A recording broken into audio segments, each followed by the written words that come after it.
Tapi pun, pertama-tama marilah kita panjatkan puji syukur kehadirat Allah SWT, yang mana pada kesempatan pagi hari ini kita semua diberikan kesehatan serta nikmat sehingga kita dapat bisa berkumpul dalam keadaan sehat jasmani dan rohani.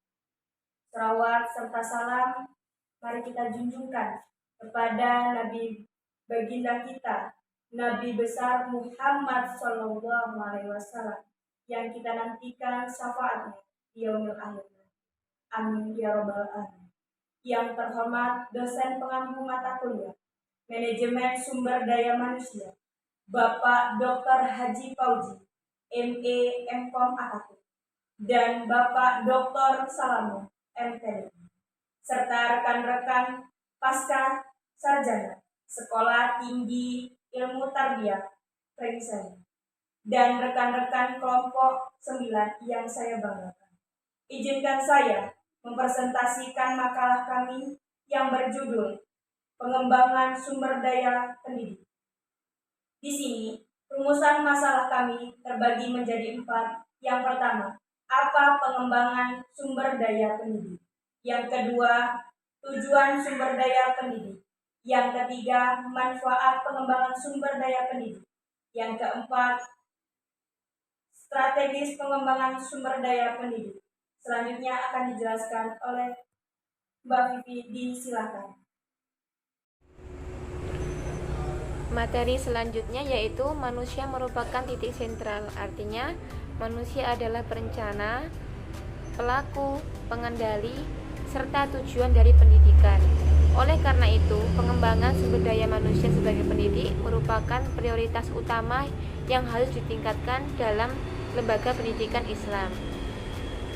Selain itu, manusia merupakan khalifah, yang artinya manusia merupakan makhluk yang memiliki kemampuan istimewa dan memiliki kedudukan tertinggi di antara makhluk yang lain, yaitu sebagai khalifah atau pemimpin di muka bumi ini. Seperti yang dijelaskan dalam surat Al-Baqarah ayat 30 yang berbunyi, Bismillahirrahmanirrahim, wa idza qala rabbuka lil malaikati inni ja'ilun fil ardi khalifah. Al-ayah.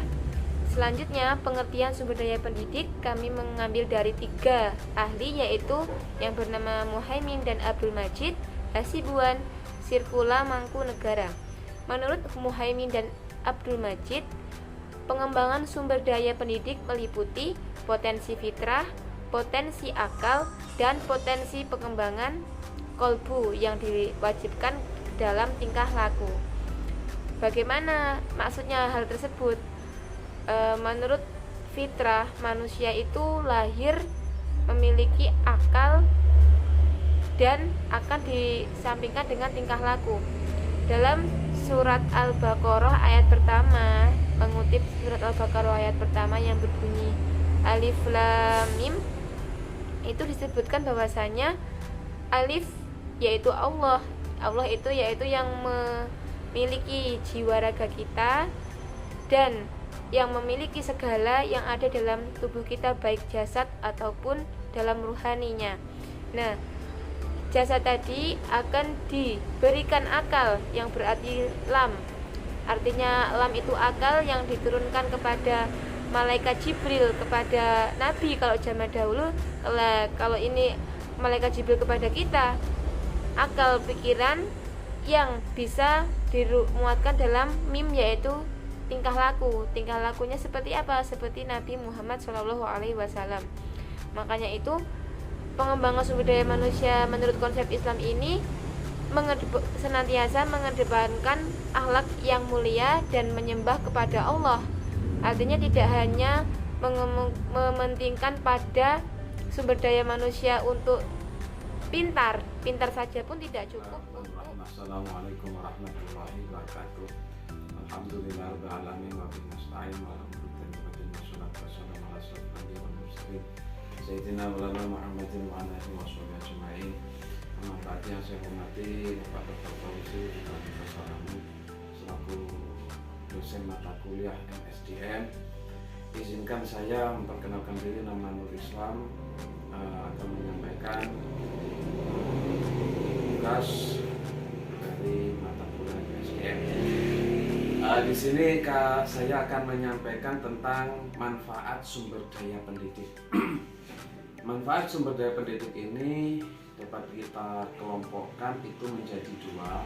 Yang pertama yaitu kelompok atau lembaga, yang kedua yaitu personal. Untuk kelompok atau lembaga ini yang pertama,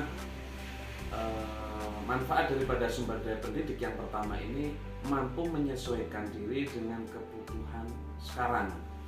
Yang pertama untuk manfaat kelompok, jadi mampu menyesuaikan diri dengan kebutuhan sekarang. Kemudian yang kedua, manfaat yang kedua bagi kelompok atau lembaga ini yang kedua memiliki sumber daya pendidik yang selalu tampil meyakinkan dalam pelaksanaan pendidikan. Itu yang kedua.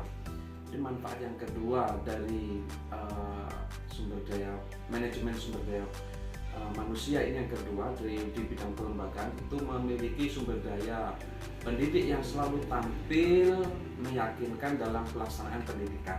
Kemudian yang ketiga ini mampu menjawab tentang perkembangan keadaan masa depan, tantangan masa depan. Kita mampu menjawab ini bagi untuk lembaga atau kelompok.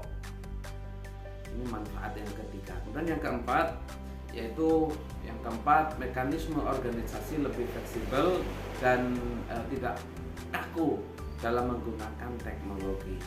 Ini 4 manfaat yang terdapat pada lembaga atau kelompok. Kemudian sekarang yang kedua yaitu manfaat bagi personal atau individu. Yang pertama ini memperbaiki moral. Ini manfaat moral bagi pendidik. Ini yang pertama, memperbaiki moral. Kemudian yang kedua, menyediakan lingkungan yang baik untuk belajar. Harapannya ketika ini manfaat daripada sumber daya pendidik ini yang kedua untuk personal atau untuk individu ini pendidik ini mampu menyediakan lingkungan yang baik untuk belajar, baik di lingkungan belajar di kelas atau di luar kelas, yaitu ini kemanfaatannya. Kemudian yang ketiga ini mampu memperbaiki hubungan lintas personal. Harapan kemanfaatan daripada sumber daya pendidik ini yang ketiga yaitu memperbaiki hubungan lintas personal baik guru sama guru ataupun dengan pendidik yang lain. Kemudian yang keempat yaitu mampu membuat kepaduan gerak,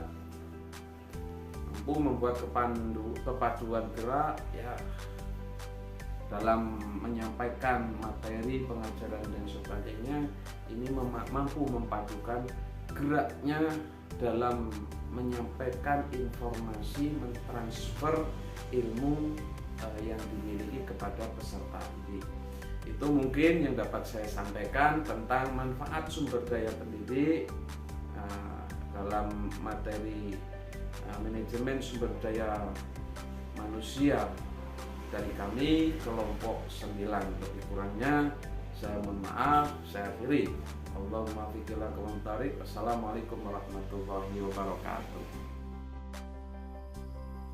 Bapak Ibu mahasiswa pasca sarjana Stek Pringsewu yang insyaallah dimuliakan Allah, melanjutkan dari apa yang disampaikan oleh Bapak Nur Islam bahwa kata strategi berasal dari bahasa Yunani yakni strategos. Stratos yang berarti militer, ag yang berarti memimpin. Sehingga strategos diartikan sebagai suatu yang dikerjakan oleh para jenderal perang dalam membuat rencana untuk memenangkan perang. Konsep ini relevan dengan situasi zaman dahulu yang sering diwarnai dengan peperangan, di mana jenderal dibutuhkan untuk memimpin suatu angkatan perang. Bapak Ibu mahasiswa pasca sarjana Stek Pringsewu yang kami hormati, untuk materi berikutnya akan disampaikan oleh Bapak M. Aceh Hudan Dardiri. Kepada beliau, Bapak Ibu mahasiswa pasca sarjana STIT Pringsewu yang insya Allah dalam lindungan Allah Subhanahu wa Ta'ala serta dimuliakan oleh Allah Subhanahu wa Ta'ala. Melanjutkan apa yang disampaikan oleh Bapak Aris Mahmudi. Di sini saya akan memaparkan beberapa pemaparan ini mengenai strategi pengembangan sumber daya pendidik. Strategi pengembangan sumber daya pendidik terbagi menjadi dua. Yang pertama yaitu on the job training. Yang kedua adalah off the job training. On the job training adalah strategi pengembangan sumber daya pendidik informal yang memungkinkan seorang karyawan untuk dapat mempelajari tugas-tugas pekerjaannya dengan mengerjakan secara nyata. Kemudian yang kedua adalah off the job training. Off the job training adalah strategi pengembangan sumber daya manusia formal yang memungkinkan seorang karyawan untuk dapat melakukan pekerjaan di tempat terpisah atau di luar waktu kerja. Bapak Ibu mahasiswa pasca sarjana STIT Pringsewu yang saya hormati, untuk pemaparan materi berikutnya akan disampaikan oleh Bapak Iwan Ridwan. Kepada beliau dipersilakan. Assalamualaikum warahmatullahi wabarakatuh. Di sini saya Iwan Ridwan dari kelompok 9 melanjutkan apa yang disampaikan dari slide 9. Di sini di slide 10 saya ingin menyampaikan contoh beberapa metode strategi pengembangan sumber daya pendidik dalam Al-Quran. Yang pertama, taklim. Taklim diartikan memberikan pola pendidikan dengan membaca dan mengkaji pentingnya etos kerja menurut Al-Quran. Yang kedua, takjiyah, memberikan pelatihan untuk membedakan antara yang baik dan yang buruk. Yang ketiga, hikmah, menyadarkan kepada setiap individu sebuah pelajaran menarik yang tersembunyi dalam setiap kejadian. Kemudian kita lanjut dengan slide yang 11, di mana di sini menjelaskan tentang fungsi strategi pengembangan sumber daya pendidik. Strategi yang pertama, strategi sebagai rencana. Strategi ini biasanya digunakan untuk mengatur di masa yang akan datang. Strategi rencana bisa digunakan dalam kondisi saat ini dan untuk yang bekerja dalam jangka pendek maupun jangka panjang. Strategi sebagai siasat. Strategi sebagai siasat suatu rencana yang digunakan untuk mensiasati dan menghadapi para pesaing sehingga dapat mencapai suatu keinginan yang ingin dicapai. Kemudian yang ketiga, strategi sebagai pola. Strategi pola yaitu suatu bentuk rangkaian dalam menghadapi tantangan atau ancaman dalam memaafkan peluang yang berada di lingkungan.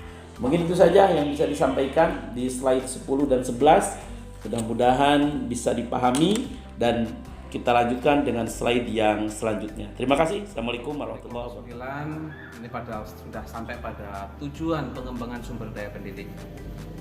Dalam tujuan pengembangan sumber daya pendidik itu yaitu untuk membenahi efektivitas kerja agar mencapai hasil-hasil kerja yang telah ditentukan dalam melakukan efektivitas belajar dengan cara mengerahkan pengetahuannya, keterampilannya maupun tingkah laku pendidik untuk mencapai tujuan yang diinginkan dalam pengembangan sumber daya pendidik. Itu tujuan daripada pengembangan sumber daya pendidik. Selanjutnya, kesimpulan. Manusia merupakan makhluk yang memiliki kemampuan istimewa.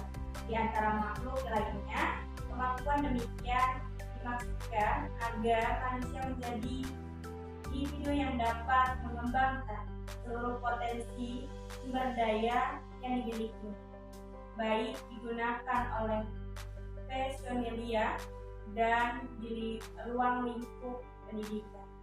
Ya, demikian presentasi yang dapat kami sampaikan. Semoga bermanfaat. Mohon maaf apabila dalam penyampaian presentasi video kami banyak kekurangan, dan kepada Allah kami mengampun. Wabillahi taufiq wal hidayah. Wassalamualaikum warahmatullahi wabarakatuh.